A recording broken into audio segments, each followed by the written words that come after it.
Welcome to the Stronger with Age podcast, Yeah. because aging is just the beginning.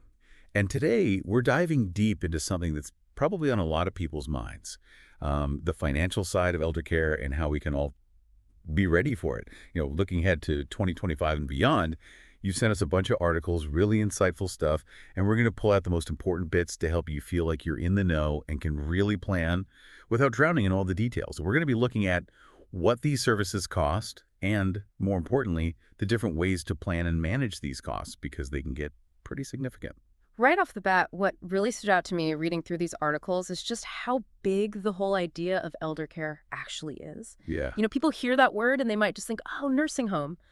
But it's so much more. It's a whole spectrum of support really tailored to what a person needs at that point in their life. Exactly. It could be like needing an extra hand around the house for daily things, or it could be needing that specialized care from a skilled nurse. And the costs obviously change a lot depending on what you're talking about. Like if we look at nursing homes back in 2023, the national average for a semi-private room was about $8,669 a month. Wow. A private room averaged $9,733 a month. Those are serious numbers. Yeah, no kidding. And we have to remember that those are just averages, right? Like across the entire country. Where you actually live makes a huge difference. Think of it like housing costs. Yeah. The same kind of service in, say, New York City versus a smaller town, you're going to see a much bigger price tag in the city. Absolutely. And it's not just nursing homes. Assisted living for a one-bedroom unit was around $5,350 a month in 2023. Then there's home care, where you might hire a home health aide. That's around $33 an hour. But again, those costs can really shoot up in places where just everything is more expensive. And here's the thing. These numbers aren't just staying put. This is the part that I really want to hammer home for everyone listening because this is about your future planning. Those costs, they're going up. And in some cases, it's not just a little nudge up. We're talking potentially doubling. Like some experts think home healthcare could double in cost by 2030. Yeah, and assisted living base rates could potentially be almost 47% higher by 2030. And nursing homes, they're not immune either. We talked about that semi-private room averaging over $9,000 a month in 2023. Well, by 2030, it could be over $10,500 a month. That's a lot to think about, and it brings us to a really key decision point. When we think about getting older and needing support, that decision between staying at home with help versus going to an assisted living facility, it's not just about the type of care you might need. It's a big financial choice. In 2024, the average for a private room in assisted living was about $5,511 a month, while full-time in-home care could be around $6,481 a month. And remember, with staying at home, you've got all the other costs, too. Things like, upkeep of the house, property taxes, all those bills that keep coming. Right. One article even mentioned that home maintenance for an average-priced house could be another, like, $3,725 a month on top of everything else. So sometimes, that initial thought that, staying home's got to be cheaper might not actually be true when you look at all the pieces. It's about knowing the whole cost, not just the most obvious things. But now that we've got a better idea of what these costs might be, let's talk solutions. What can people do to plan for this and make sure they can handle these expenses? Okay, so let's jump into strategies. The first thing a lot of people think about is long-term care insurance. What's the deal with that? Long-term care insurance, it's a pretty valuable tool to have in your toolbox. It's specifically meant to help cover the costs of different types of elder care. Like we're talking nursing homes, in-home help, personal care, even adult daycare. And here's something interesting. The premiums for these policies are usually better, meaning cheaper, if you get them earlier in life, ideally before you turn 60. Makes sense when you think about it. You're basically planning ahead for something that might happen down the road. Exactly. The sources we looked at said that back in 2024, the average premium for a 55-year-old couple was about $5,025 a year for a policy that grew by 3% each year. So it is an added cost, but it does give you more say in where and how you get care compared to, let's say, relying on public assistance. And the reason it's so much cheaper to get it before 60, it's not just about time. It's about the insurance companies themselves.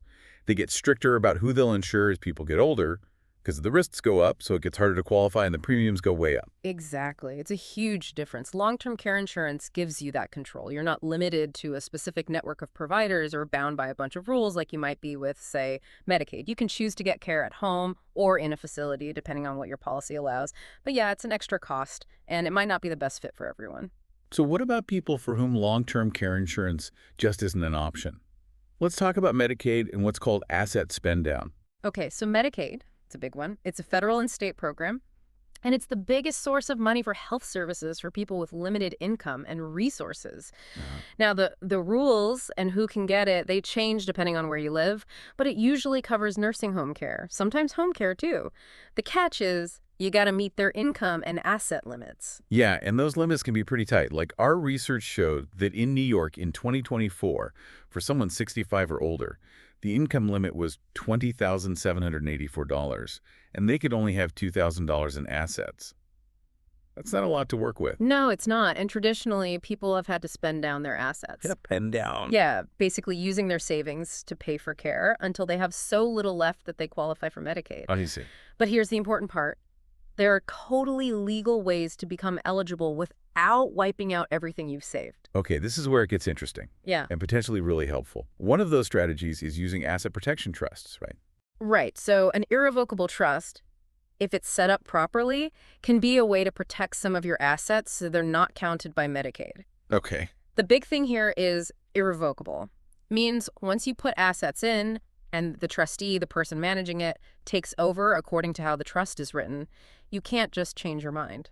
So it's like legally moving the assets out of your direct control. Yeah, that's a good way to put it. But there's this thing called a look-back period. What's that? Most states have it. It basically means if you give assets away or put them into one of these trusts and then apply for Medicaid within a certain time, usually 5 years, those transfers can affect if you qualify and for how long. So like Medicaid's checking to see if you tried to get rid of stuff right before you needed help. Exactly. They want to make sure it's not a trick. It's like a review period. What happens if you did transfer assets within that look-back window? What's the penalty? So if Medicaid thinks you did something fishy, they can make you wait to get benefits. It's called a penalty period.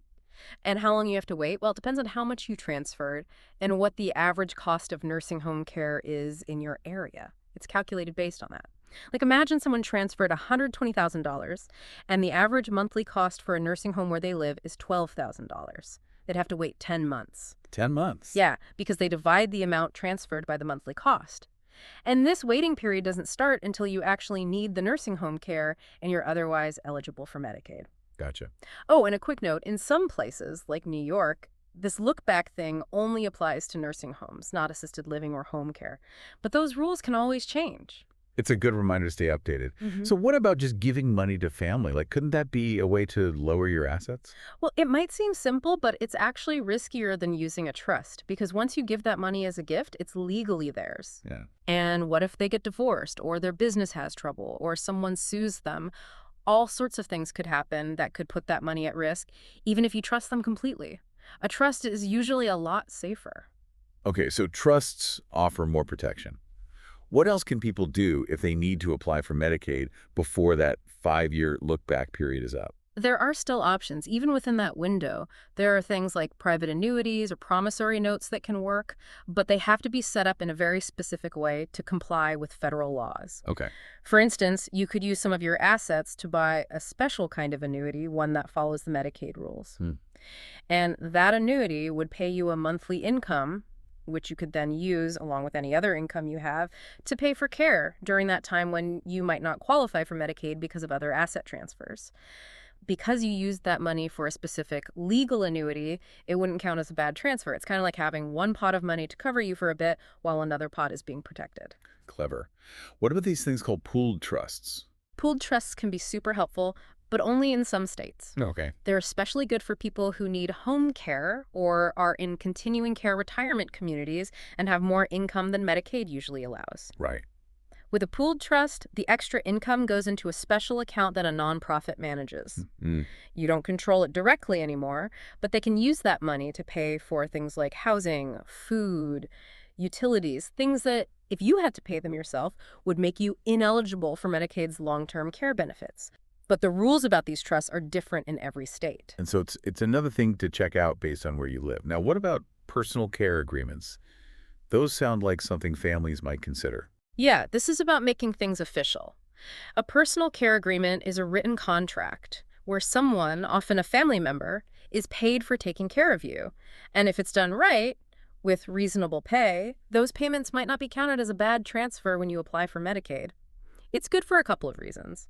It can help lower your assets so you might qualify for Medicaid, and it also means the person giving care is getting paid for all their work, which is especially important if they're doing a lot more than what Medicaid would usually cover. Right. Makes it more fair for everyone. And finally, let's talk about spousal transfers and spousal refusal. These seem like big deals for married couples. They can be. So the law says that transferring assets between spouses is usually okay for Medicaid.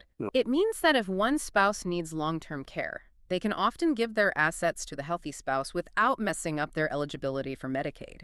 A common thing is for the spouse who needs to go into a nursing home to give most of their assets to their partner.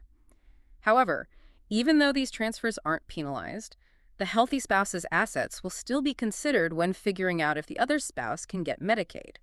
Now, spousal refusal, that's a bit different. Different how? It's a strategy you can only use in some states. Basically, the healthy spouse says, officially, that they won't pay for their spouse's care.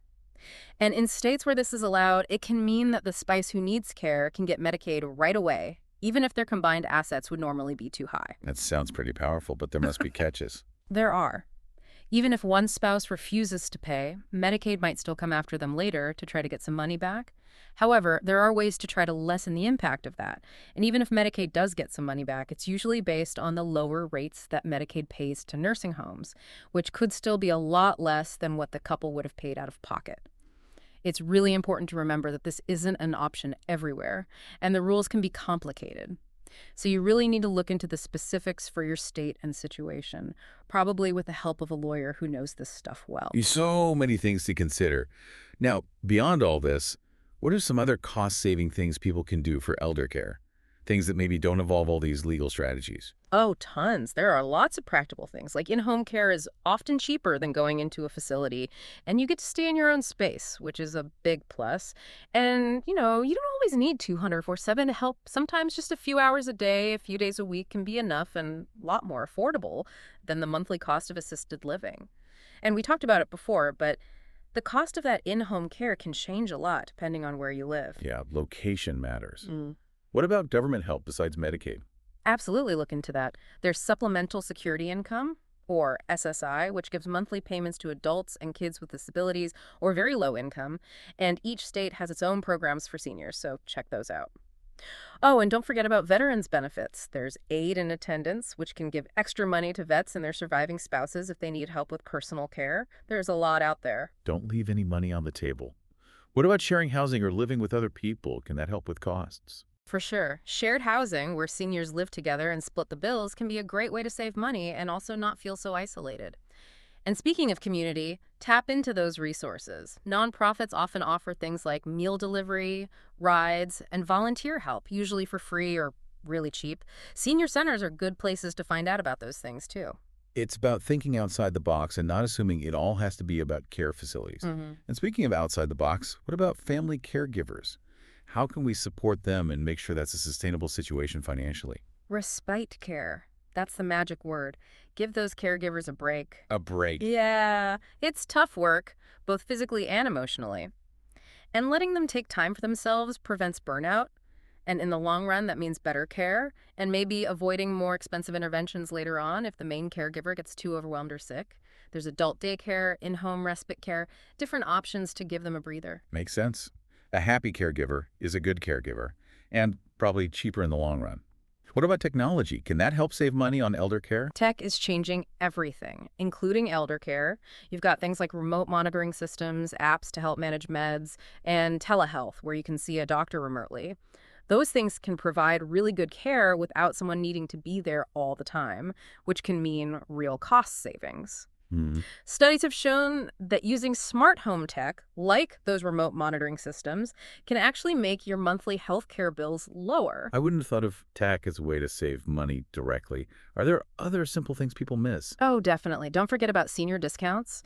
Businesses offer them on all sorts of things. Healthcare, transportation, even entertainment. Those little savings add up. And one last thing. Get your legal and financial stuff in order early. Things like estate planning, power of attorney, healthcare directives, those things can prevent a lot of headaches and costs later on because everything's clear and taken care of. All of this is really encouraging. It feels like there are a lot of ways to approach this, even if it seems overwhelming at first. That's exactly it. Now, before we wrap up, let's talk specifically about financial help for senior mobility. That's a big one for a lot of people. Huge. Being able to get around is so important for staying independent and having a good life as you get older. We talked about Medicaid earlier, and it often covers things like wheelchairs and walkers if they're medically necessary, Right. and even home modifications to make things more accessible. Plus, there are programs funded by the Older Americans Act that help local communities improve mobility for seniors. And lots of states have programs specifically to help low-income seniors get the equipment they need. So it's worth checking what's available at both the federal and state levels. Absolutely. And those nonprofits and community groups we mentioned, they're often right there helping too. They offer transportation, loan out mobility aids, and help seniors get around their neighborhoods. Lots of them have free or low-cost rides, and even grants to help people buy equipment. That's great.